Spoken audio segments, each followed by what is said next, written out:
আমরা ভালোবাসা বলতে কি বুঝি? একসাথে পথ চলা, একে অপরের হাতটা শক্ত করে ধরে রাখা, নাকি তার চেয়েও বেশি কিছু? ভালোবাসা কি কেবলই প্রাপ্তি, নাকি ত্যাগের মাঝেও এর অস্তিত্ব খুঁজে পাওয়া যায়? আসুন, আজ আপনাদের এমনই এক ভালোবাসার গল্প শোনাই, আকাশ আর তৃষার গল্প। তাদের প্রেমের সেই দিনগুলো ছিল ঠিক যেন রঙিন প্রজাপতির মতো। একই কলেজে পড়ার সুবাদে পরিচয়, তারপর বন্ধুত্ব, আর সেখান থেকেই গভীর ভালোবাসা। ভাবুন তো একবার, কেমন ছিল সেই দিনগুলো।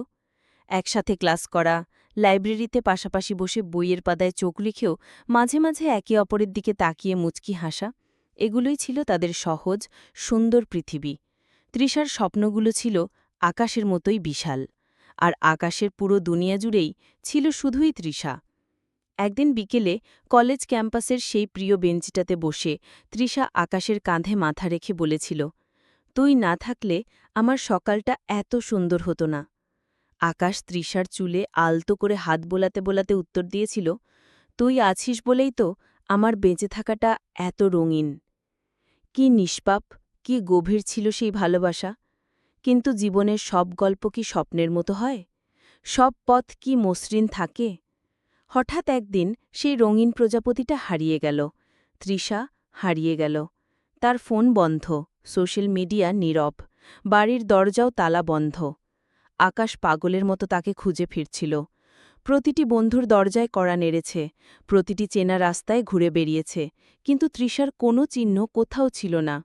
দুদিন পর আকাশের নামে একটা চিঠি এলো। খামের ওপর মুক্তোর মতো সেই চেনা হাতের লেখা, তৃষার লেখা। কাঁপা কাঁপা হাতে আকাশ চিঠিটা খুলল। কি লেখা ছিল তাতে? ছিল এক চরম সত্যি, আর ছিল এক নিঃস্বার্থ ভালোবাসার আত্মত্যাগ।